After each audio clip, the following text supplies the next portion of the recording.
Үзэгчдээ та бүхнийхээ энэ өдрийн амгалан айлтгая. Ярих өнцөг манай нэвтрүүлгийн ээлж дугаар үүгээр эхэлж байна. Бидний удаагийнхаа нэвтрүүлгээр бүгд найрамд Хятад ард улсын 15 дугаар 5 жилийн төлөвлөгөө ба Монгол улс сэдвээр ярилцахаар зочноо орж ирүүллээ. Би ингээд зочин танилцуулъя. Ноёнбаатар хүү Хятад судлаач доктор Иймэрхэн байна. За бидний урилгыг хүлээж авч манай студид ирсэн танд баярлалаа.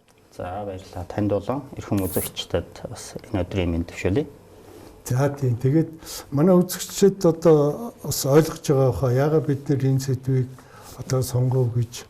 Энд чинь манай одоо нэгдүгээрт одоо хамгийн түнш улс хөрш маань, хоёрдугаарт одоо бидний эдийн засгийн одоо манай гол харилцагч тийм ээ. Бид нэр уул уурхайн манай экспортын чинь 93% нь уул уурхайн бүтээгдэхүүн гэж байгаа юм. Тэр 93% нь бүгд одоо урагшаа Хятад руу гардаг. Тэгэхээр энэ бидний урд төршийн бодлого ямар байна, төлөвлөгөө нь ямар байна гэдгээс бол манай одоо эдийн засгийн чадвар бидний одоо амжиргаа одоо бүрэн хамаарч байгаа. Ийм улс. Тийм учраас бид энэ сэдвийг бол өнөөдөр сонгож зочноо урьж ирсэн юм аа. За ингээд эхний асуулт таны мэдхүү асуултаас би эхлэе гэж бодсон. За энэ жил ингээд одоо Хятадын 15 дугаар 5 жилийн төлөвлөгөө хэрэгж эхэлж байгаа юм онцгой жил юм байна.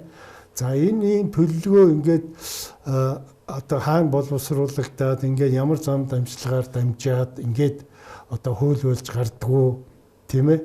Энээс соёлоо одоо асуултаа эхлэе гэж би ингэж бодож байна. За шинэ Хятад улс байгуулагдсанаас дараахан 3 жилийн дараа буюу 1952 оноос эхлээд тухайн үеийн зөвлөлт бод улсын хөгжлийн загварыг бүгд найрамд Хятад улс яг шууд хуулбарлан авч хэрэглэх эхний томоохон энэ юуны зорилттой ажил бол энэ 5 жилийн төлөвлөгөөт 5 жилээр улс орноо хөгжүүлэх ийм улс ордойч хөгжүүл төлөвлөгөө байлаа. Ингээд 1952 оноос эхэлж бүтэн жил боловсруулад 1953 оноос хэрэгжиж 10 5 жилийн төлөвлөгөө хэрэгжиж эхэлсэн энэ түүхтэй. За энэ 5 жилээр улс орноо хөгжүүлэх энэ хуучны зөвлөлт маягийн энэ тогтолцоог бүгд найрамд Хятад улс тасралтгүй хэрэгжүүлээд одоо өнөөдөр ингээд 15 дахь 5 жилийн төлөвлөгөөтэйхэн жилдээ одоо эхэлж байна.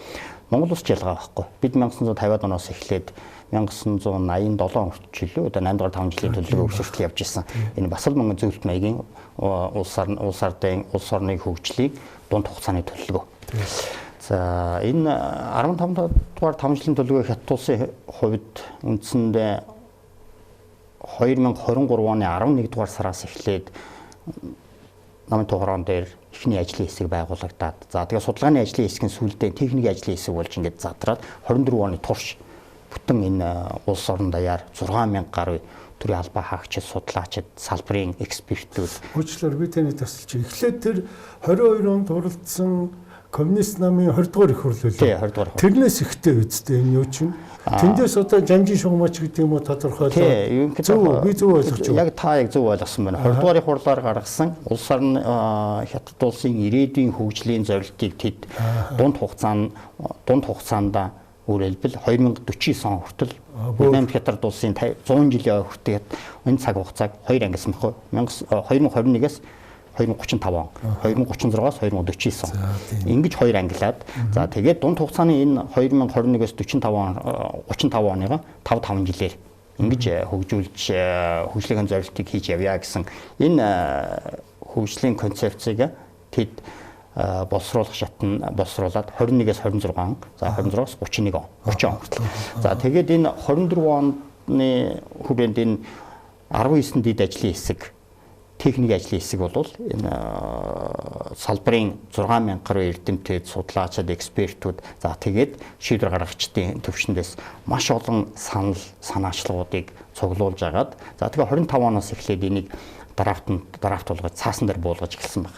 За энэ хугацаанд бас Хятад улс даяар олон нийтэд хэвлэл мэдээллийн байгууллагаар дамжуулаад нээлттэйгээр одоо 2 сая гаруй саналыг аваад за мэдээж саналуудаа эренбилж хагаад хамгийн олон авсан саналуудаа бусад экспертүүд ярилцаад ингээд 2025 оны 10 дугаар сар гэхэд энэ тийм коммунистийн тэр нэг ард түмнэр хэлэлцүүлдэгч баг түүхэнд анх удаа гэдэг таартай нэг урдлын ярьж ирсэн тийм саналуудыг авахтаа тэд нөгөө шууд нэг цэг дээр авдаггүй, хуучин бол нэг цэг дээр авдаггүй, мужид нь авдаг байсан мэл энэ удаа нэгдсэн нэг цонхны ийм платформ үүсгээд тэн дээр хятад улс болон гадаадад байгаа гадаадд байгаа хятадын иргэд хинч гисэн саналаа нэг цэг дээр илгээсэн нэг ийм сонирхолтой тийм практик бол үүссэн баг.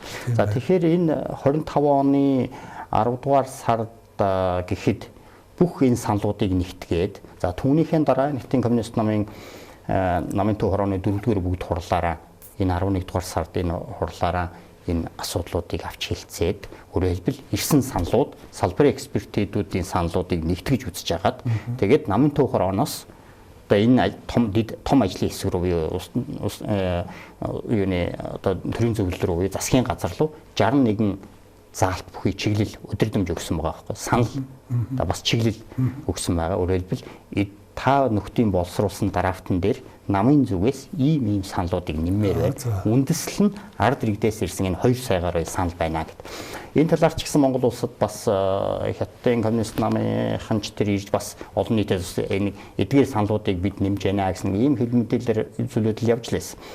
За тэгээд энэ сая өнгөрөгч 3 дугаар сарын эхний 7 хоногт хуралдсан Хятадын коммунист намын Хятадын улс төрийн зөвлөлдөх зөвлөлийн хурал за дээрээс нь одоо бүх хятад ард нөлөөлөгчдийн хурлын 24-р чуулгана нэгдсэн чуулганаараа энэ юмыг авч хэлцээд эцсийн байдлаар шийдэж байгаа. Өөрөөр хэлбэл энэ парламентаар шийдэгч учраас энэ бол хууль. Тийм учраас энэ улс ордын аж ахуй хөгжүүлэх 5 жилийн төлөө бол одоо хэлбэрэлтгүйгээр биелүүлэх ёстой гэсэн ийм эрхцийн үндсийг бий болгоод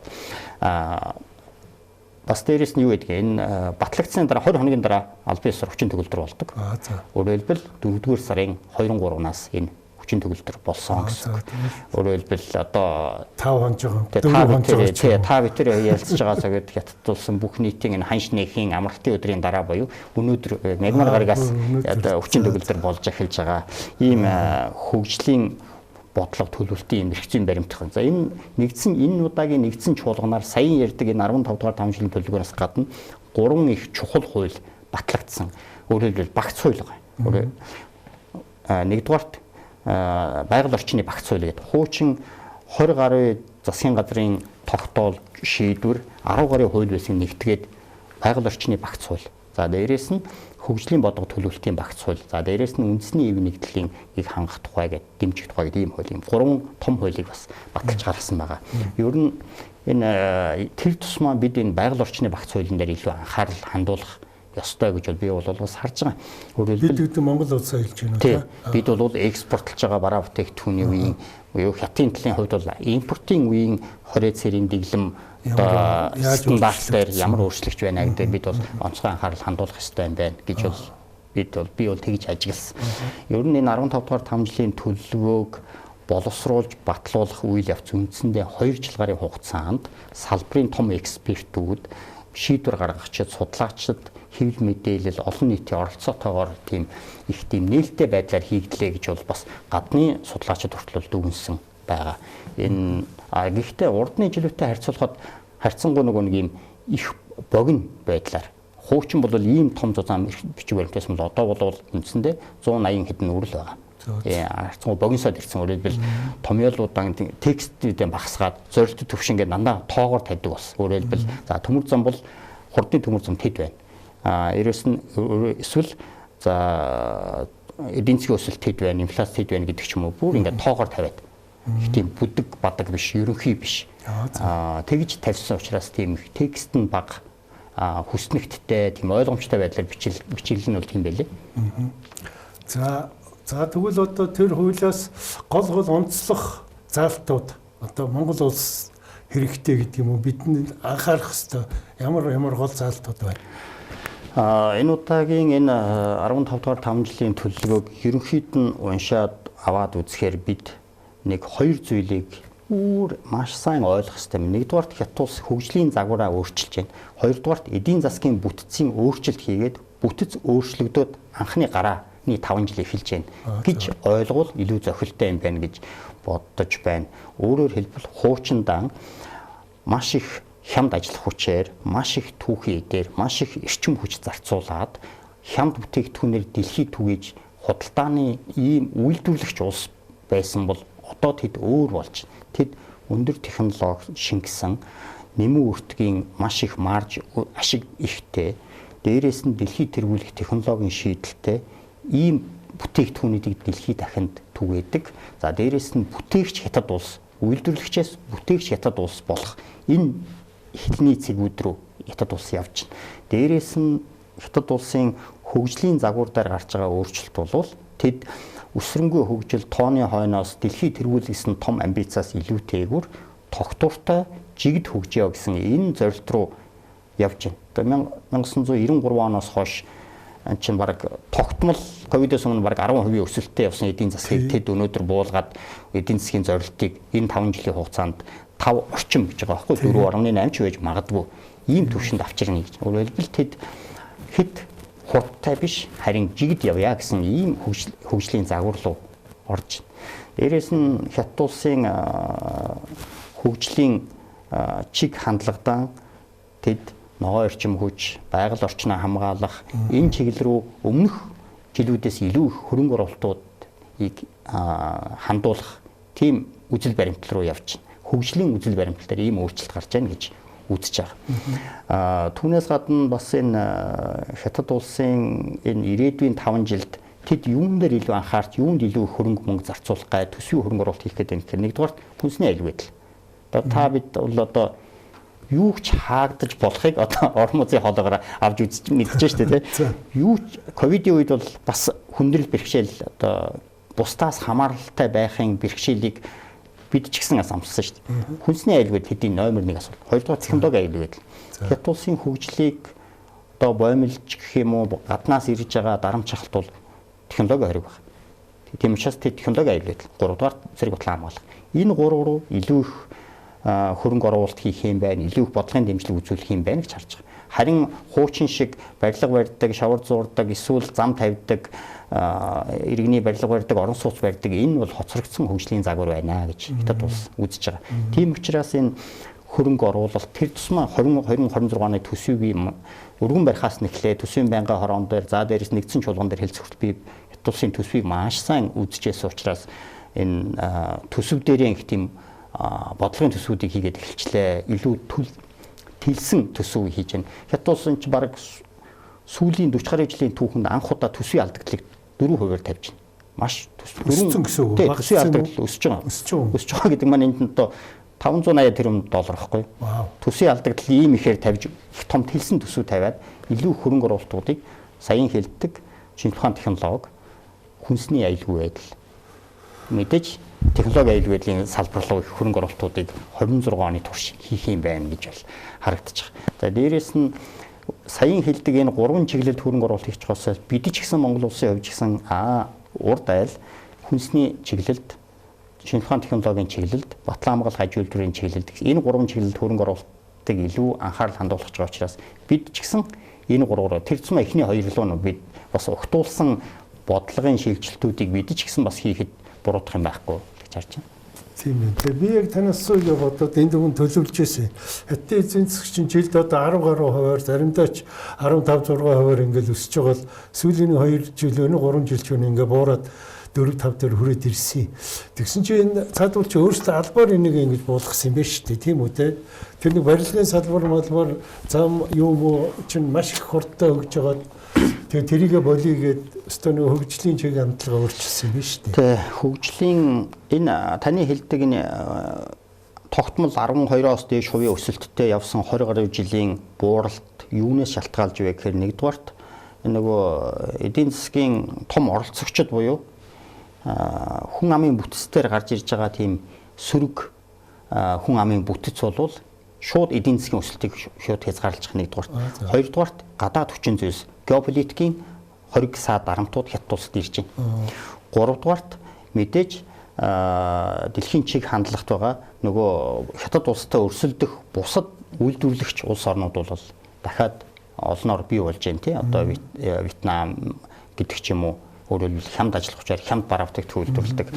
Хятад улсад цаашдаа эхний тэр хэлдэг нөгөө хүн амын бүтцийн өөрчлөлт тийм сөрөг байдал бол ирээдүйд хятад улсын хөгжлийг одоо хойш нь татах нэг том хоригсаад буюу энэ нөгөө хүн амын бүтцээр нийгмийн амьдралын чанар сайжраад анагаах ухаан хөгжөөд ирэхээр насжилт өндөр болоо хятад улсын дундаж наслч одоо 79 байгаа. Тэд ирээдүйн эх 5 жилд 80 руу ойртуулна гэж дундаж наслтыг 80 гэж байгаа байхгүй. Өөрөөр хэлбэл түүнээс дээш байх боломжтой.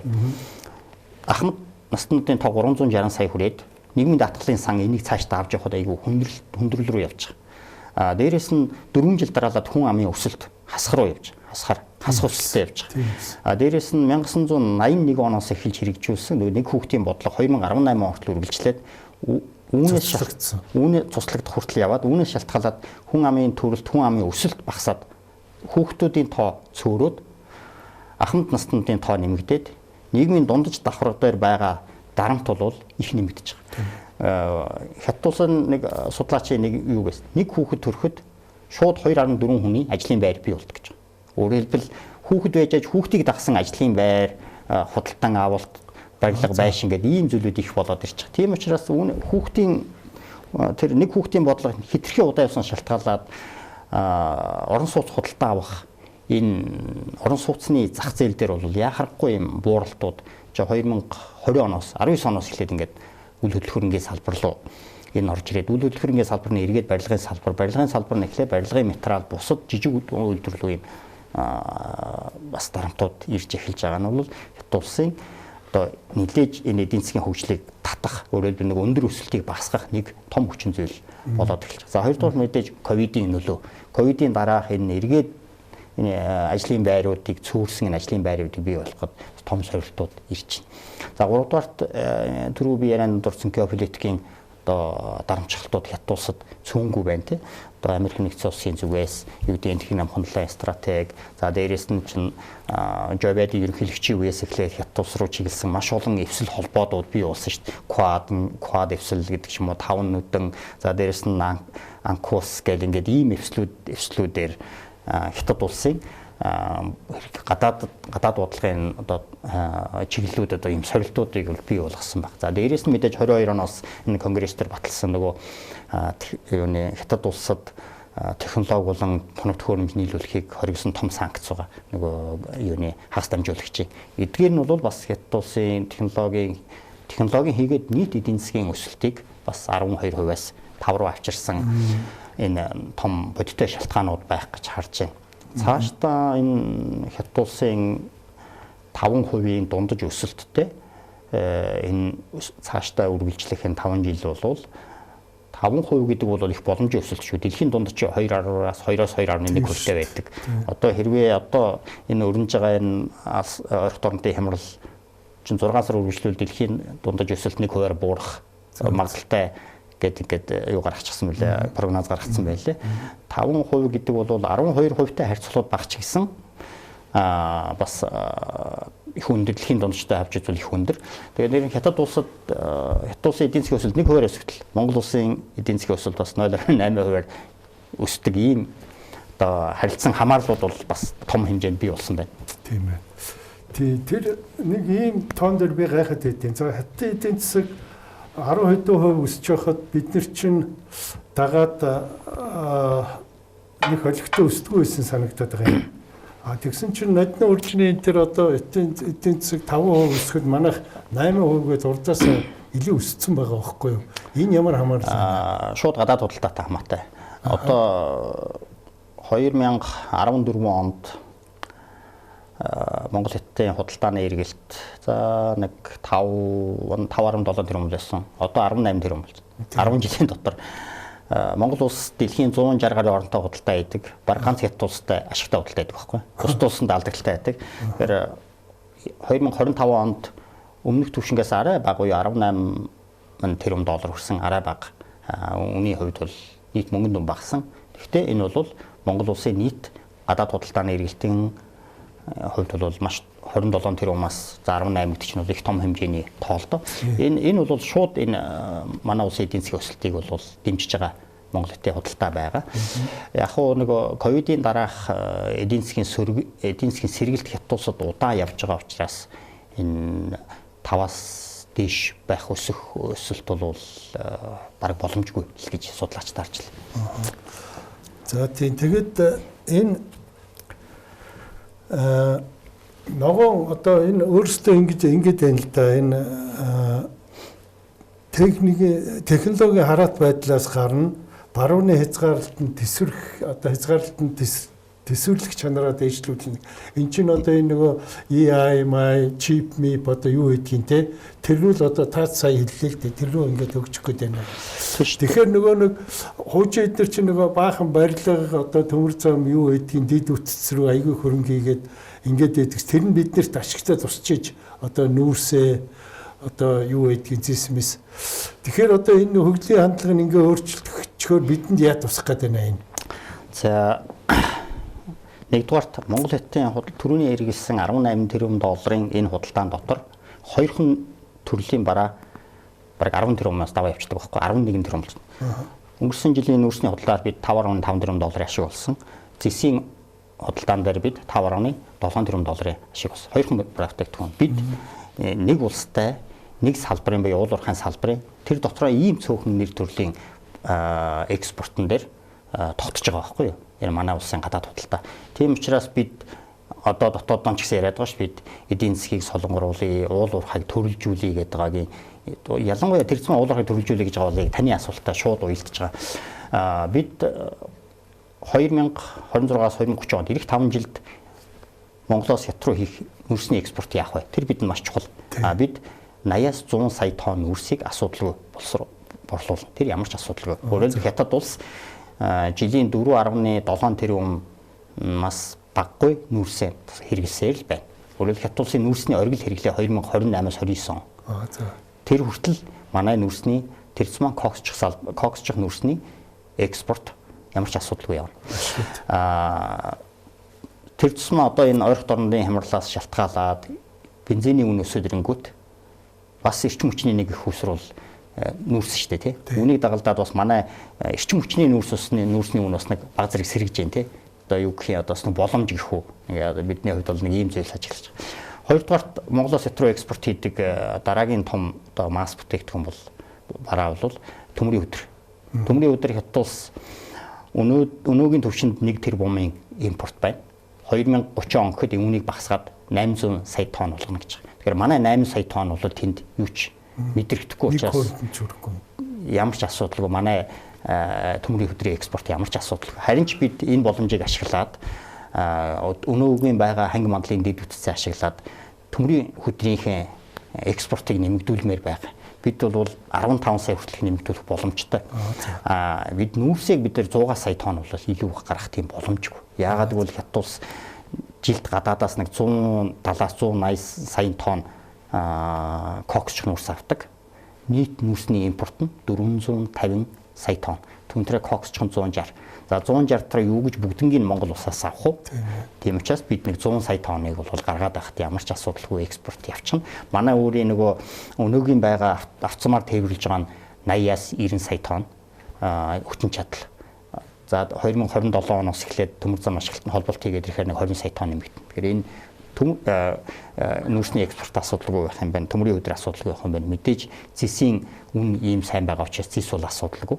Бид яг 10 дугаар сарын манай улсын төсөв хилцэж явах үед бараг 11 сарын эхээр $12,000-аас одоо $13,000 болоо. Энэ 2030 он гэхэд прогнозоор 5 жилийн төлөвлөгөөний сүүлч үед энэ бол магадгүй $15-аас $18,000 руу ч ойртох боломжтой. Зэстээр ямар ч асуудалгүй байна. Өөрөөр хэлбэл бид ийм л цөөхөн нэр төрлийн бараа бүтээгдэхүүн экспорт экспортлж $18 тэрбум олж байгаа. Одоо цаашдаа бид илүү их түрүүний таны хэлдэг нөгөө энэгээр цөөхөн нэр төрлийн бараа бүтээгдэхүүнд экспортод найдахаас илүүтэйгээр бид уул уурхайг төрөлжүүлэх чиглэлд бид бол онцгой анхаармаар байгааг бол би шууд хэлэхэд энэ однуугийн байгаа геолог хайгуулынхаа нэг буруу болцсон байгаа тогтолцоогоо нэг жоохон өөрчилжүүл. Өөрөөр хэлбэл чи баг 2700-аар лиценз байна. 3-ны 2 нь ашиглалтын лиценз, 3-ны 1 нь хайгуулын лиценз. Уг нь чинь зүй тогтолоор нь бол хайгуулны элбэг ашиглалтын баг байх хэвээр. Өөрөөр хэлбэл хайгуул нь өмнө орох хэвээр. Яг энэ буруу болчиход байгаа тогтолцоогоо өөрчлөхийн тулд бид мэдээж саяын таны хэлдэг өндөр технологид нэг шаардлагатай байгаа литий, кобальт, никель, газрын хавар элемент юм уу эдгээр салбаруудын хайгуулын лицензийг маш сайн чөлөөтэй болгоод либерал болгоод өгчихвөл энэ салбар руу зөвхөн хятад төдийгүй Япон, Америк, Солонгосын бизнесмэнүүд хөрөнгө оруулагч орж ирэх боломжтой. Ингэжээж манайд хөрөнгө оруулалт нэмэгдэх бодиттой суурь нэмэх. Тэгжээж бид нөгөө хятад улсын том зах зээл рүү саяын таны хэлдэг өндөр технологи шингэсэн одоо критикал металлын гол түүхийн эдүүдийг хятад улс руу нийлүүлэх боломжтой. Гэтэл нүүрсийг бол бид өмнөөс илүү нийлүүлэх бараг боломж хомс. Тэгээд ч нүүрс нь тийм том технологи шаардахгүй. Бид бараг 100 жилийн өмнө нүүрс олборлож чадчихсан хүмүүс юм чинь тийм нүүрс төмрийн өдөр бол тийм технологи шингэсэн зүйлс бас биш учраас бид энэ рүү анхаарад энэ хайгуулын лицензийн либерал байдлыг ялангуяа сая нэр дурдсан өнгөт үнэт ховор металлынхаа хайгуулыг чөлөөтэй болгоод өгвөл нэгдүгээр хөрөнгө оруулалт нэмтэн хоёрдугаар манай нэг уул уурхай төрөлжих юм байна. Цөөхөн нэр төрлийн бараа бүтээгдэхүүнээс хамааралтай биш болох юм байна. Яагадгүй ирэх 5 жилд хятад улсын 5 жилийн төлөвлөгөөний нэг зорилт нь өнөөгийн түвшинд 70%-аас дээш гадаадын буюу импортын хамааралтай байгаа 13 нэр төрлийн бараа бүтээгдэхүүн хамаарлыг багасгахын төлөө явж байгаа хятад улс. Маш олон чухал технологийн орцууд гадаадаас хамааралтай байгаа нь тэдний хувьд технологи аюулгүй байдал гэж үзэж байгаа учраас энд импортыг эсвэл одоо гадаад байгаа их усрыг нэмэгдүүлэхийн төлөө тэд хөрөнгө оруулалт хийж ажиллах болно. Нэг юм асуулт байна. Энэ нодны одоо яг нэг энэ хятадын 5 жилийн төлөвлөгөө хэлцэгдэж байх үед боловсруулагдж байх үед манай нэг альж дарга нөлөө тэр ерөнхий сайд нь ч үлээ бид нар одоо хятадын даргатай уулзаад энэ 5 жилийн төлөвлөгөөнд ийм манай талаас оруулах хүсэлтэй байна гэсэн чинь хятадын тал найрсгаар хүлээж аваад оруулъя гэсэн шүү энэ нэг тийм мэдээ та санаж байна уу тэрийг? Тийм сошиал дээр явж ирсэн л байх. Түүнээс биш би албан ёсны мэдээ хараагүй. Дээрээс нь тэр юу гэдэг нь манай сан тийм орсон юм уу гэж боломжгүй. Нэгдүгээр тийм боломжгүй. Юу гэдэг нь яг үүнийг бид нар өөрсөн дээр аваад үзвэл юу гэдэг Оросоос нэг хүн ирээд та нарыг ийм төлөвлөгөө хийчээч гэвэл бид нар ч гэсэн бас таатай санагдахгүй шүү дээ. Тэгэхээр нэгдүгээр бол тийм боломжгүй. Түүнээс гадна бид манай судлаачид тэр манай шийдвэр гаргах хүмүүсүүд нэг зүйл дээр анхаармаар санагдаж байгаа зүйл зөвхөн хятад улсын 15 дугаар 5 жилийн төлөвлөгөө биш.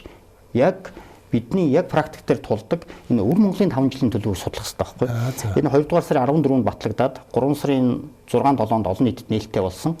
Чин мужи болгон дахиад 5 жилийн төлөвлөгөөтэй. Өвөр Монголын 5 жилийн төлөвлөгөө бол илүү деталь, илүү нэр заасан.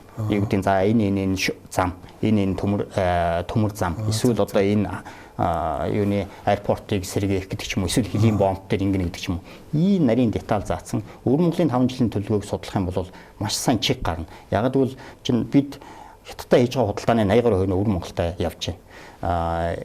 Худалдаанаас гадна томоохон хөрөнгө оруулалт дэд бүтцийн холболтууд дандаа өвөр Монголтой холбогдож байна. Тэгэхээр өвөр Монголын 5 жилийн төлөвлөгөөг манай шийдвэр гаргагчид дарга цэрэг нар бас авч үзээсэй гэж бодож байгаа.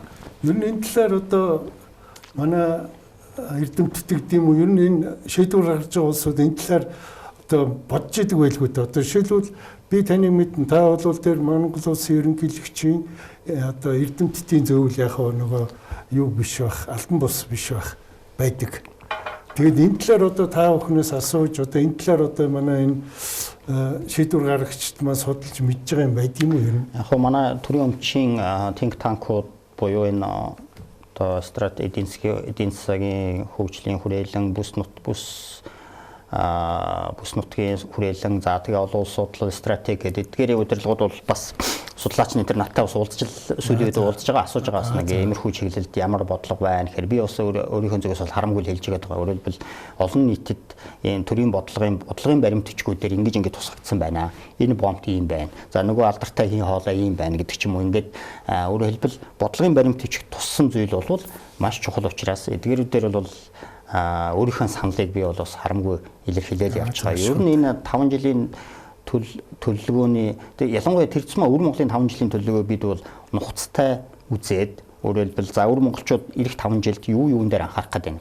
Одоо жишээ нь миний харж байгаагаар бол өвөр Монголын өөртөө засах орон том үжийн засгийн засваргааны нэг жишээ шүү дээ, тийм. Эдгээр бол хүнс, байгаль орчин гэсэн энэ хоёр руу хамгийн их фокуслж байна. Хүнсний салбарт чинь баг маш их хэмжээний хөрөнгө оруулалтыг зүүн бүс нутагтаа хийх гэж байна. Баруун бүс нутагтаа байгаль орчны чиглэлийн том хөрөнгө оруулалтууд хийж усан суваг татах, одоо шар мөрний усыг хөх хот руу гэдэг ч юм уу ингээд ийм усан суваг татах нөгөө мод тарих гэх мэтийн ийм хөрөнгө оруулалтуудыг хийх гэж байгаа учраас бид үүнийг нь илүү харах шаардлага байгаад байна. За 3 дугаарт энэ хөлийн бүс дагуу хурдны замууд барьж эхлэх гэж байна. Дээрээс нь манайхаас нөгөө Евразийн холбож байгаа G7 руу холбож байгаа хөлийн бүс рүү холболтууд яаж хийх гэж байна гэдэг ч юм уу ийм деталь зүйлүүдийг бол мужийн чиглэлийн буюу өвөрмөлийн тамжилын төлөвлөгөөн дээр харж байна. Улсын дээр бол нэлээ ерөнхий за тэгээд 5 жилийн дараах хүрэх зорилтуудыг тоотой тавьсан ийм том төлөвлөлтүүд хийгдсэн байгаа.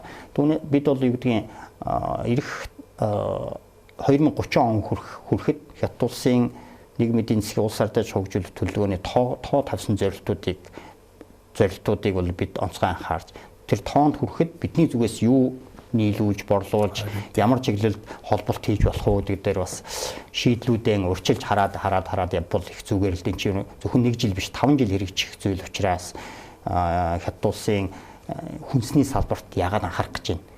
Хятад улсын хүнсний аюулгүй байдал бол үнэхээр тулцсан зүйл мөн үнэхээр мөн. Тийм учраас ялангуяа Хятад улс 2025 оны чинь ургац хураалтынхаа дүнгээр 730 сая тонн улаан буудаа хурааж авсан. Гэтэл энэ 85% нь л хангаж байгаа дотоодоос дахиад 13% импорт байна. Тэгэхээр бидэнд ийм өргөн уудам үржил шинтэй хөрстэй тал нутаг байгаа учраас бидэнд маш сайн эрчимжсэн газар тариалан хөгжүүлээд улаан буудаа өөрсдийн дотоодын харигц хангаад бас хөрш орн руу Хятад улс руу экспортлох юм бол энэ бол бас нэг ургадаг баялаг шүү дээ, тий. Бидэнд ийм боломж байна.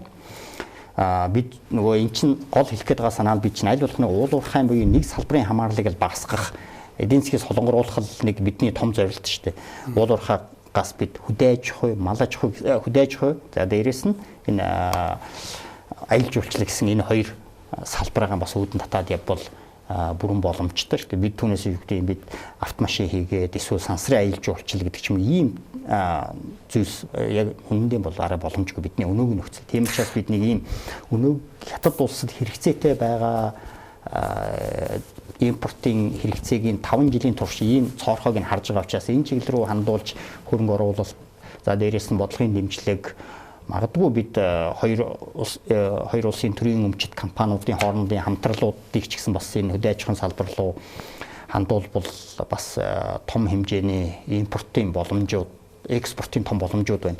Зөвхөн газар тариалангаас гадна эрчимцсэн мал аж ахуй махны чиглэлийн яг ийм орчин үеийн ийм мал аж ахуй хийх ийм боломжууд бол бас бидэнд харагдаж байна. Түүнээс бид юу гэдэг хуучин уламжилт мал аж ахуйхан байх газраа байгаад зарим нэг газраа үнэхээр зөрөгтэй шийдвэр гаргаад эрчимцсэн мал аж ахуй хийвэл том зах зээл бол өмнө нээлттэй байна.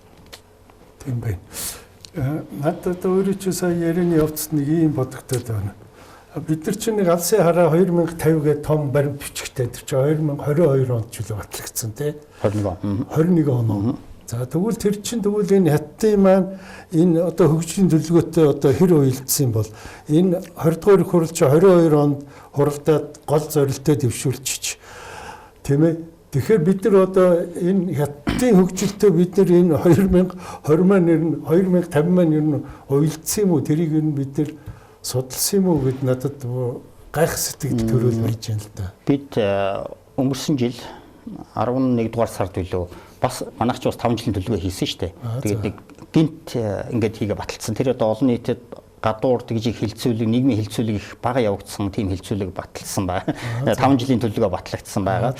Тэр бол юу гэдэг манай дунд хугацааны хөтөлбөрийн тийм сая 20 бол алсын хараа урт хугацааны хөтөлбөр. Урт хугацааны хөтөлбөрийг бол бид аваад үзэхээр тухайн үеийн хүндрэлийг илүү их тавьсан байна гэж би харсан. Өөрөөр хэлбэл бид хөлийн бонтын сэргээлт, хөлийн бонтын холболтуудыг илүү их бүсчилсэн хөгжлийн бодлого гэсэн энэ хоёр руу нэлээд фокуслаа явчихсан юм байна да гэж анзаарсан шүү. Ер нь 20-50-ыг анзаараад байхад. Харин Хятад улсын энэ 5 жилийн төлөвлөгөө ялангуяа тэр нөгөө дунд хугацааны 2021-ээс 2035 тай болвол уялдаж байгаа зүйлс дээр нэгдүгээр би ч гэсэн бас тийм нарийг яг харьцуулж бол судалсангүй. Ерөнхий юуг нь аваад үзэхээр уншаад бэкграундыг нь аваад уншаад үзэхээр манайх бол бүсчсэн хөгжил бомб хоёрлого илүү анхаарчихсан юм байна. Хятад улс бол нөгөө хөгжлийн загвараа өөрчлөөд явчихж. Хөгжлийн загвараа өөрчлөө явчихангууд бидэнд тулгарж байгаа зүйлс бол бүсчилсэн хөгжил гэхээсээ илүүтэйгээр бид нөгөө юу гэдгийг аж үйлдвэрээ бүсчлэх нь бол баг илүү хэрэгтэй ч байсан юм шиг. Өөрөөр хэлбэл яг энэ хэсэг нь эрчимсэн малаж chuй, энэ хэсэг нь уламжилт малаж chuй, энэ хэсэг нь газар тариалан, энэ хэсэг нь юуны бүс уул уурхай. Эсвэл яг энэ хэсэг нь одоо нөгөө өндөр технологи шингэсэн бүс гэдэг ч юм уу нэг ийм зүйлс хэрэгцээтэй байсан биш үстэй гэж бол нэг тийм мэдрэмж бол төрсэн. Би тэгтээ нарийн бас уншиж үзээгүй л яваа. Ялангуяа одоо сүүлийн 26-аас 30 оны манай өөрийн 5 жилийн төлөвлөгөөч нь одоо бас нийтэд нээлттэй биш. Би ч гэсэн олж үзээгүй л явж штэ. Тэгээ манайх нэг гинтл зандаж төрийн ерөнхий сайдын үед нэг ийм зүйл батлагдсан, ийм зүйл болсон шүү. Тий, тэгээд би ягаад энийг онцлсон гэхээр эн чинь энэ нөгөө алсын хараа батлагдсан чинь энэ нөгөө яам дээрээс алсын одоо чиглэлүүд гэдэг юм уу тэр алсыг харсан төлөвлөгөөнүүдийг бүгдийг хүчингү болгоцсон байлээ шүү дээ. Тий, тэгээд л одоо нэг 21 он багталсан гэдэг чи одоо 30 жилийн нэг тийм юмтай бид нэр одоо ингээ байж идэг. Тэр маань одоо бидний гол экспортлох гэдэг хөгжлийн дагаж хөгжих гэдэг энэ хятад улсынхаа энэ юмтай хэр уялдсан бол гэдэг тийм эргэлзэл бол одоо над бол сая төрлөө. За хоёлаа энэ нэг одоо нэг ийм энэ Персийн булангийн энэ одоо үйл явдалтай холбоотой эн чинь энэ асуудлууд энэ хятадын дотор нөхцөлд хэр яаж нөлөөлж байна. Би болохоор энэ нөгөө бид нар ч бас нөгөө Америк импорт авдаг хятадаас тийм ээ. Тэгэд энэ маань нөгөө одоо нөгөө инфляцид юу гэдэг ч үлээ импортлогдсон инфляц ч үлээ нэг тийм юм хэзээ орж ирэх юм бол яах юм бол гэж санаа зовж байна л да. Энэ 2 дугаар сарын 28-наас гэсэн цэргийн тусгай ажиллагаа одоо 30 бараг 40 төлөвлөгөө явж байна тий. За тийм ба. 37 8 төлөвлөгөө явж байна. Энэ хятад улсын эрчим юуны газрын тосны түүхийн эдийн байгалийн хийн одоо ханган нийлүүлэлтээр их том хэмжээний шок ирж байна л да. Энэ Ормозын хоолоогоор 42% нь тэр тусмаа 13 орчим хувь нь Иранаас ирдэг. Үүнээс шалтгаалаад энэ чинь хятад улсад Уучлаарай энэ ганц нөгөө Ормозын хоолойч биш нөгөө Венесуэлч бас хага хийцэн байгаа юм. Тий, Венесуэлээс ч бас нэг 6 орчим хувь. Ингээд бараг 20% хангалт дээр ийм шок, богино хугацааны ийм шок ирж байгаа. Тэгэхээр хятад улсын хувьд энэ дотоодод нөлөөлөл асар өндөр байна. Нэгдүгээрт энэ чинь он гарснаас хойш 5 удаа хятад улсад жижиглэнгийн нефт бүтээгдэхүүн жижиглэнгийн үнөөсөө явчлаа. Одоо энэ Ираны зэвсэгт Ираны цэргийн тухай ажиллагаа эхлэх үед байсан үн дахиад 3 удаа өөрчлөгдөд явж байна. Үүнээс шалтгаалаад дотоодод тээвэр, аялал жуулчлал, за дээр нь хүргэлтийн гэсэн энэ бизнесүүдэд бол шууд нөлөөлж байна. Үнийн өсөлтүүд хүчтэй явж байна. Хятадын дотоодын нислэгүүдийн үн бол өссөн байна. Агаарын тээврийн ялангуяа нөгөө онгоцны түлшний үн өссөн. 5600-аас бараг 8000 хэдэн зүйлээ хэрвэл өссөн байна. Тэ ингэж өссөн байгаа. За такси гихтэл бараг 20% өссөн байна. Дотоодод үүнээс шалтгаалж байгаа нэг том шалтгаан бол мэдээж хятад улсын импортын 20% шок гэдэг бол ингээд бараг 14 хоногийн дараа хятад улс руу орж ирээд үүнээс шалтгаалаад энэ хятад улсад үнийн шокоос гадна тийм инфляцийн том хүлээлтүүд бий болчихлоо. Өөрөөр хэлбэл нөгөө худалдаа авах хийх гэж байсан хүмүүс шийдвэрээ цуцалдаг. За одоо энэ том хямрал руу явах гэж байгаа юм чинь том хэмжээний худалдаа авалт хийх юм байдаг. Эдгээр шокууд нь бол эдийн засгийг хятад улсын эдийн засагт тодорхой хэмжээний нөлөөлөлд бий болж байна. Түүний эсрэг хятад улс бол стратегийн их нөөц сайтай улс, юу гэдэг стратегийн 90 хоног аюулгүй байдлын чинь 140 хоногийн нөөцтэй улсаар учраас тодорхой хэмжээний стратегийн нөөцөө гаргаж ашиглаж эхэлж байна. Тийм учраас өнөөдөр гэхэд буюу энэ 4-р сарын 7-ны өглөө 10 цагийн үеэс эхлээд шинэ хөгжлийн шинжилгээ хорооноос жижиглэнгийн үнийг зарлалаа. Жижиглэнгийн үнийг зарлахдаа харин энэ удаа үнийг буулгасан байна. Өөрөөр хэлбэл 0.09 юан буюу Монгол мөнгөөр 46 төгрөгөөр А92 бензин дээр гэх мэтэр ингэж буулгасан байгаа. Мэдээж энэ саяын хэлдэг нөгөө нийгмийн сэтгэл зүйд эдийн засгийн том шийдвэр гаргалт эдийн засгийн худалдан авалтын шийдвэр гаргаж байгаа улсуудад ерөнхий эдийн засгт өгч байгаас сайн эерэг мессеж байхын тулд одоо стратегийн нөөцөөс гаргаад энэ нефт бүтээгдэхүүн жижиглэнгийн үнэн дээр бол ийм хэмжээний бууралтыг авчирлаа. За энэ цаашдаа таны хэлдэг бас энэ импортын бараа бүтээгдэхүүнээр ирж байгаа үнийн өссөн нэмэгдэлт манайд шууд нөлөөлнө.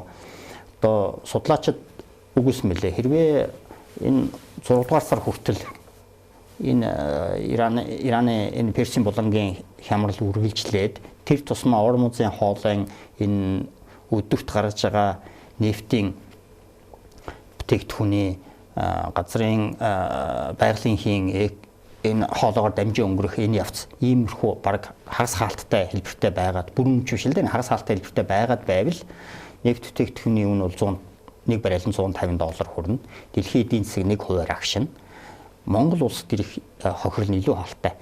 Манай инфляц 12-оос 16% хүрнэ шүү гэсэн нэг ийм судалгаа гаргасан мөлий. Хят улсад ч гэсэн чинь баг тэг инфляцтай улс энэ бүр 1% рүү өөртөх ийм асуудалтай гэсэн нэг ийм зүйлс бол судлаачид өгүүлж байна. Яг уу энэ Ормын хоолой дээр тавьж байгаа юу гэдгийг дайнаас өмнө бол өдөрт 130 орчим танкер энэ хоолоогоор явдаг байсан байна. Одоо бол энэ чинь өдөрт 6 дундчдаа нэг багтаа 6 танкер л гарч байгаа. 20-30 дахин багассан биш. Тийм чи 98% гэхгүй тий. Дээрээс нь энэ юунес юу гэдэг Шанхай руу явдаг байсан энэ тээврийн зардлуудаар ирж байгаа энэ өсөлтүүд энэ чинь зарим нэг төрлийн тээврийн зарлал руу 100 дахин өссөн байгаа.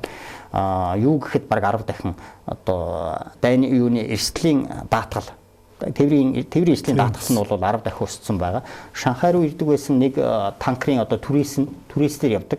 Турист нь өнгөрсөн жилийн 12 өдрийн дайны өмнө $20,000 байсан. Үүний дараа $40,000 болж өссөн. За энэ дайны дараа одоогийн нөхцөл байдлын чинь баг $2 сая л явж байгаа. Ингэж огцом өссөн байгаа. Тийм учраас энэ хят улсад ирж байгаа нөлөөлөл нь бол асар их байна. Энэ өнөөгийн нөхцөл юу гэдгийг улс төрийн шийдвэр гаргаад үнийг буулгаж байгаа ч гэсэн энэ цаашдаа тийм урт хугацаанд оршин тогтнох уу юу энэ үнийн механизм бол үнийн механизм бол ийм одоо л богино хугацаанд л ийм арга хэмжээ авч явж байгаа. Мэдээж стратегийн нөөцөн аль ч улс мэдээд ийм богино хугацаанд гүгий гэж бодохгүй шүү дээ тий. Аз ТV-ийн хоёр том бас дараагийн хоёр том эдийн засаг Япон, Солонгос хоёр бол юу гэдгийг ойрхон орондоос бас 70-аас 90% хамааралтай. Дандаа төгөг нефтийг авчид тэндээ боловсруулад бүтээгдэхүүн хийдэг. Япон, Солонгос аль алинчдэр бас тийм онцгой хэрэглээний онцгой дэглэм рүү шилжчихсэн явж байна. Төрийн үйлчилгээний автомашинуудыг дугаарыг хязгаарлалтанд оруулж байна. За орон нутгийн томилтуудад юу гэдэг нь юугаар одоо нийтийн тээврээр явуулдаг ч юм уу гэх мэт ийм Солонгослоор бол тийм арга хэмжээнд аваад эхэлж байна. Япондор гэхэд бол тодорхой хэмжээний татаасуудыг нефтийн импортлагч компаниудад өгж эхэлж байна. Япондор ч гэсэн онцгой хэрэглээний онцгой дэглэмүүдийг тавьж эхэлж байна. За зарим нэг одоо Австрали гэхэд маш том хэрэглээтэй орн, маш том уул уурхайн том эдийн засаг. Уул уурхай дээр гэж дизелийн түвшний хэрэглээ асар их учраас Австрали яадаг байсан бэхээр дандаа Малайз, Сингапураас бэлэн бүтээгдэхүүн авдаг байсан. Энэ нь одоо ингээд яг манайхтай адилхан юм одоо түүхийн нефт биш бэлэн бүтээгдэхүүний импорт авдаг улс учраас бас нэг зүйл нь дараалсан ийм хүндрэлүүд ирж байна. Малайз, Сингапур мөн л ойрхон орондоос аваад тэндээ босруулаад Австралид худалддаг байсан. Тийм учраас 90 орчим хувийн энэ хамаарал Австрал дээр ирж маш хүн тусч байна. Зарим нэг газруудад ажлын 4 өдөр лөө шилжиж байна. Гэхдээ ийм ойрхон орондоос шалтгаалаад энэ хямрал 1979 оны нефтийн хямралаас даваад явчихлаа. 1979 оны нефтийн хямрал бол нэг баррел нефт $13-оос $41 хүрчихсэн байхгүй. Одоо бол $69-оос $110 орчим доллар. Гэхдээ өдөрт гарах хэрэглээ бол өссөн байна. Тэр үед өдөрт дэлхийн нийтээр 5 сая тонн баррелийн дутагдлалд орж ирсэн бол одоо 12 сая баррелийн одоо дутагдал руу орж эхэлж байна. Өөрөөр хэлбэл 79 оны хямралаас илүүтэйгээр дэлхийн эдийн засгийг хойш нь татах, Америкийн одоо эдийн засгийг бүхэл бүтэн 1% одоо хойш нь агшаах ийм чиглэл рүү хүндрэлтэй нөхцөл байдал руу энэ ойрхон архт орнуудын хямрал нөхцөл байдал бол бид нар бол нүүр тулахад ойртод бол байна. Илтэй болж байгаа юм байна. Одоо энэ Трумп ерөнхийлөгч маань энэ амлсан ёсоор тэр бөмбөгжөөрөө тэр бушуухан тэр хоолойг одоо нэгэсэй л гэж одоо залбирах хэвээр одоо. Иран энэс ажиглахад Иран Омантай нийлээд орон музей хоолой чинь нөгөө нэг ихэнх тал нь Иран талдан за төгсгөлийн хэсгээр Омантай хилэлдэг байгаа. Хамтраад нэг ийм тэр хоолойгоор нэвтрэн гарах үеийн одоо хураамж гэсэн нэг ийм тогтоочихсон байна. Нэг танкер яваад өнгөрөхөд 2 сая доллар. Түүнээс гадна ачсан бараан дээр нь нэг бариал дээрээс нь одоо 1 долларын гэсэн ийм хураамж авнаа гэдэг. Ийм эн чинь бол бас л нөгөө өртөг хүн дээр бол нөлөөлж байгаа. Энэ дайны дараа одоо нэг сарын үргэлжилсэн оронд Оросын холбооны улс бол харин илүү их хожлыг бий болгоод байна уу гэж харж байгаа. Ер нь Оросын холбооны улс 2026 оны төлөвлөлтөөр нэг 180 орчим тэрбум долларыг энэ газрын тос байгалийн хийн борлуулалтаас олно гэж хэлсэн бол одоо харин ингээд тооцоод үзэхээр яг энэ чигээр үргэлжлэх юм бол 380-аад тэрбум долларыг олно гэсэн ийм хандлага руу явж байна. Тэгэхээр нөгөө бүгд намт хятад улс ч гэсэн Оросын холбооны улсаас жилд авдаг 100 сая тонныхон хэмжээг 120-30 руу ойртуулах захиалгуудаа нэмж эхэлж байна. Түүний одоо нэг тусгал нь гэтэл Монгол улсаар хойноос урагшаа явах түүхийн нефтийн тээврийн захиалгад орж ирж байна гэсэн тийм сураг сонсогдсон. Зүүнтэйгээр явж байгаа Сибирийн хүч нэг гэсэн энэ хоолойн одоо хүчин чадлыг ашиглалтыг нэмэгдүүлэе гэсэн хоёр талууд ярьж хуурж байна. Ер нь түүнээс гадна Будапешт хятад улс одоо юу гэдэг Америкаас жилд авах түүхийн нефтийн хэмжээг 2.4 сая тонн руу болгоё. Өөрөөр хэлбэл өдөрт одоо 600 мянган баррелийг нэмье гэдэг ч юм уу ийм хятад улсын энэ аюулгүй байдлын нөөцийг хангах, дээрээс нь үнийг тогтвортой барихын тулд бусад одоо их усруудаас нэмэлтүүдийг хийж байна. Аргентин, Бразил, Малайз гэх мэт улс орнуудаас бас худалдаа авалтуудыг хийж эхэлж байна да. Тэгээд одоо энэ конфликт одоо бушуухан дуусаасай л гэж одоо ерөөдөө за тийм. За ингээд та бүхэнд 10 минут байна. Энд дээр нэг ийм асуулт байна. Энэ нөгөө ганц мод гашуун шухатын нөгөө төмөр замын хил холболт гэдэг одоо бид нэр нодын гэрээ мэрийг нээсэн ажил нь явж байгаа юм шиг байгаа юм.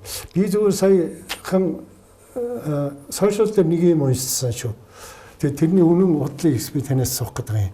Хятадын тал тэр нэг олон өндөр шонгууд барихын 20 хэдийн барьцсан байна. Монголын тал өөрийнхөө талд дөнгөж хоёрыг босгоцсон байна чи нэг тийм мэдээ явсан байхгүй юу? Тэр одоо хэрэг өмшөлтэй юм болоо. Саяхан авсан мэдээлэлээр энэ ер нь л яг юуныхаа дагав юу лээ? Графикийн дагуу барилга угсралтай ажил нь явж байгаа юм байна лээ.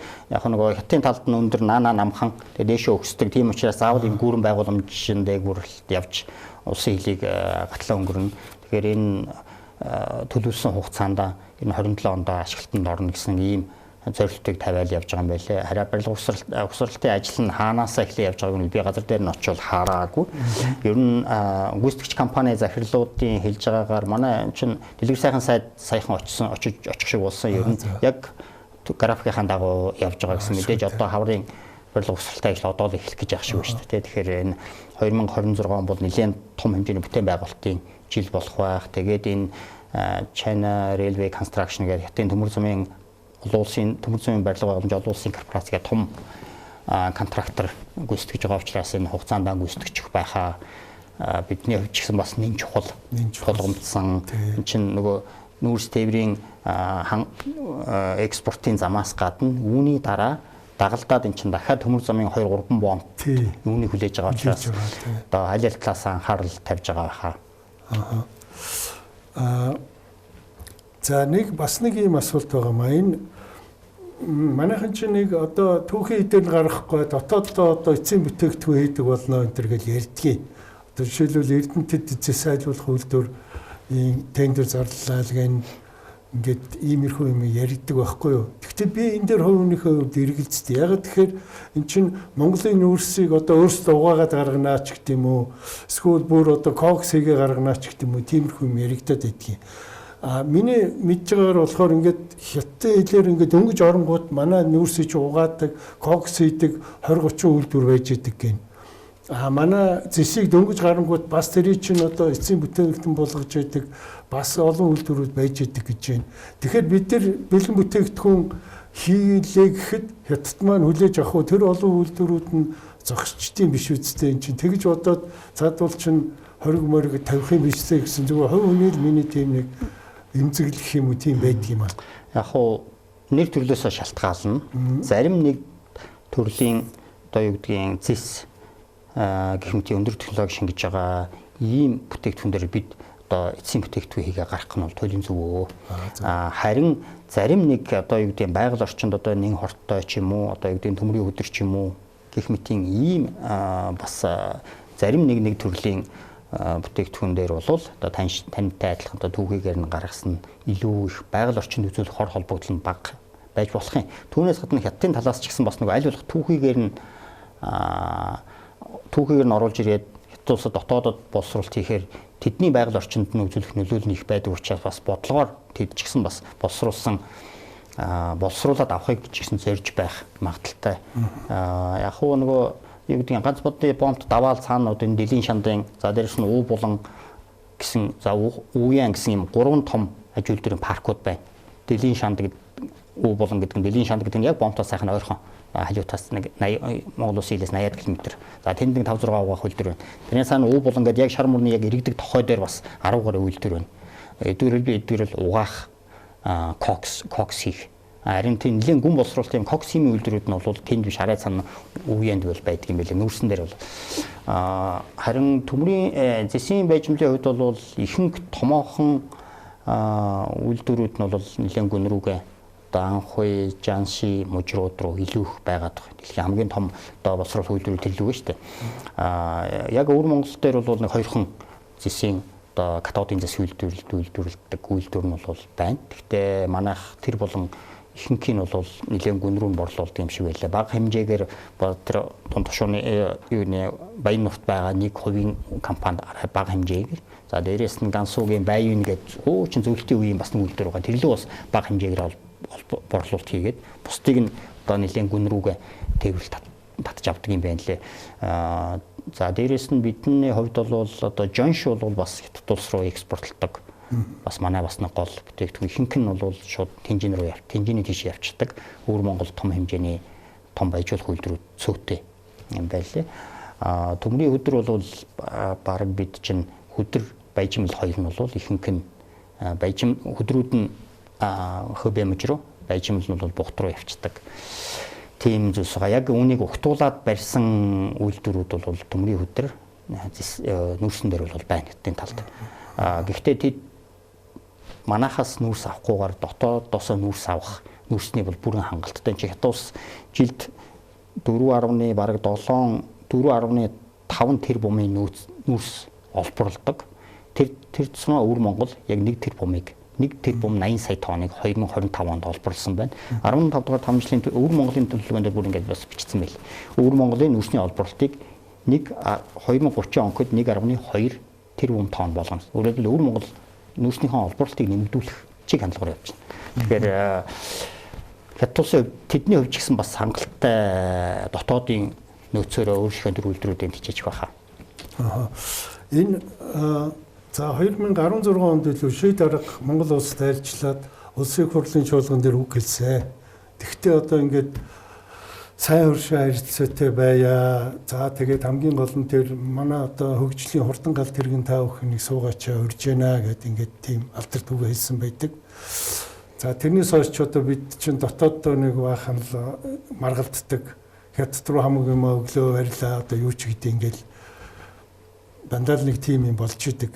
Тэр нөгөө чи даргын маань хэлсэн үг өнөөдөр хэвээрээ байна уу? Энэ хүмүүс одоо шал бодлоо дотроодоо хэрэглэлтэй дийдгий боли гэсэн хандлага байна уу? Гэхдээ манай улсын ч тэр хятад улсын ч тэр аль аль улсынхан төрийн бодлого залгамж чанар бас хадгалагдаад явж байна л гэж би хараад байгаа шүү дээ. Ер нь юу гэдэг сүүлийн одоо таны хэлдэг урд айлын төрийн тэргүүний айлчил 2014 онд болоод ингээд 12 жил болчихлоо. Энэ хугацаанд тэр үед ярьж байсан зарим ажлууд бол ажил хэрэг болоо явж байна. Одоо юу гэдэг хөлийн бомбтуудыг холбох энэ ажлууд бол удаан ч гэсэн ингээд явж байна. Зарим нэг хөлийн бомбтууд дээр энэ ажлууд гатсан, хойшилсан зүйл байна. Одоо зарим нэг бомбтууд дээр. Тэгэхээр бид мэдээж дунд нь ковидын нөлөөлөл бол орж ирсэн мэдээж цаг алдсан зүйл байгаа. Яг уу Монгол Хятадын харилцаан дээр бид харьцангуй бас залгам чанараа хуучныхаа бас хэлсэн ярьснаа хэрэгжүүлээд яваад байгаа зүйлс нь харьцангуй их байна.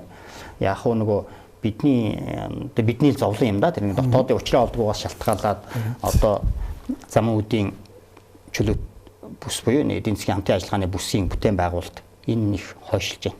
За дээрэс нь төмөр замын бүтээн байгуулалт, төмөр замын холболт те энэ хоёр бол цэвэр биднээс шалтгаалсан нэг юм хойш татсан зүйл байна. Энд аль тэр үеэс л яригдаад яваад ирж байсан зүйл байгаа. Яг хуу ерөнхий том зургаараа харвал хэн нь хэлсэн ярьсандаа байна. Хятад улс илүү нээлттэй хөрш улсуудтайгаа нээлттэй хандлагатайгаар хөгжлийн бодлогоонд төлөвлөж байна. Одоо гэдэг нь Ши Жинпин Намын Хятад улсын дараагаар сонгогдсноос хойш буюу 12 оноос эхлээд нэг гадаад дуудлагын том өөрчлөлт хийсэн. Хөрш орны гадаад дуудлага бол Хятад улсын гадаад дуудлагын тэргүүлэх чиглэл юм а гэж томьёолсон. Өөрөөр хэлбэл бид Хятад улсын гадаад дуудлагын тэргүүлэх чиглэлд нь байгаа. Тэгэхээр бид энэ чиглэлд Хятад улс гадаад дуудлагын том шилжилт хийгээгүй. Яг ийм чиглэл юм байгаа.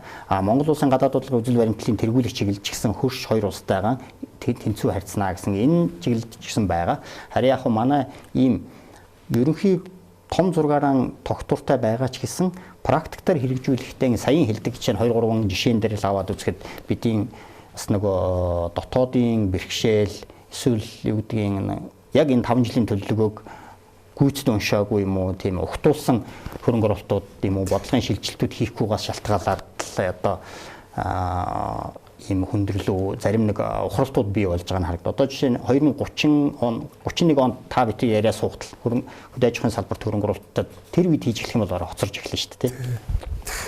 За та бүхэнд нэг юм 2 минутаа та богинохоо хариулчаарай сүүлийн асуулт. Энэ нэг юм одоо нийгэмд нэг юм яриа байт юм а. Энэ Хятад одоо ингээд за Африкч гэдэг юм аягүй хөрөнгө оруулж, дэд үтц рүү оруулж байна. Тэгээ өрөнд хийчдэг. Тэгээд тэрнийхээ оронд газар нутгаас нь авчдаг гэсэн нэг тийм болгоомжилж гэх юм уу мэдгүй одоо нэг тийм яриа их байх юм а. Энд дээр яг тийм байт юм уу? Одоогор тийм кейс юус байхгүй шүү дээ. Ямар нэгэн тийм улсын газар нутгийг авлаа барьлаа гэсэн чинь аливаа улсын газар нутгийн бүрэн бүтэн байдлын нэгдсэн үндэсний байгууллагаар баталгаажсан улсын бүрэн эрхт байдлыг хэн нэгэн улс арилжааны шугамар ингэж найцааж болгодог тийм эрх зүйн тогтолцоо одоогийн 21 дугаар зуунд бол нэгдүгээр тийм зүйл байхгүй. Хоёрдугаарт бид бас нэг зүйлийг ойлгоход Монгол улсын гадаад өрөнд Монгол улсын засгийн газрын өрөнд Хятад улсад төлөх өрийн энэ процент хэмжээ бол маш бага шүү. Энэ харьцангуй бага шүү. Тэгээ өөрөлдвөл хүмүүс нэг ийм ойлголт өгдөө. Бүх гадаад өрөө дандаа л Хятад өртөө юм шиг гэсэн нэг тийм зүйл байгаа даа. Одоо гэт яг ингээд цаасан дээр аваад үзэхээр тийм байдаггүй байхгүй. За. Баярлалаа. Бидний одоо ярилцлагын цаг өндөрлсөн байна. Тэгээд бидний урилгыг хүлээж авч манай студид ирсэн юм сонирхолтой ярилцлага хийж өгсөн танд баярлалаа. Таны цаашдын судалгааны ажилд өндөр амжилтыг хүсье. За танд болон танай телевизийн хамт олонд одоо ажил амжилт хүсье. Баярлалаа. Үзэгчдээ манай өнөөдрийн нэвтрүүлэг үүгээр өндөрлөж байна. Дараагийн дугаараар уулзтраа түр баярлалаа.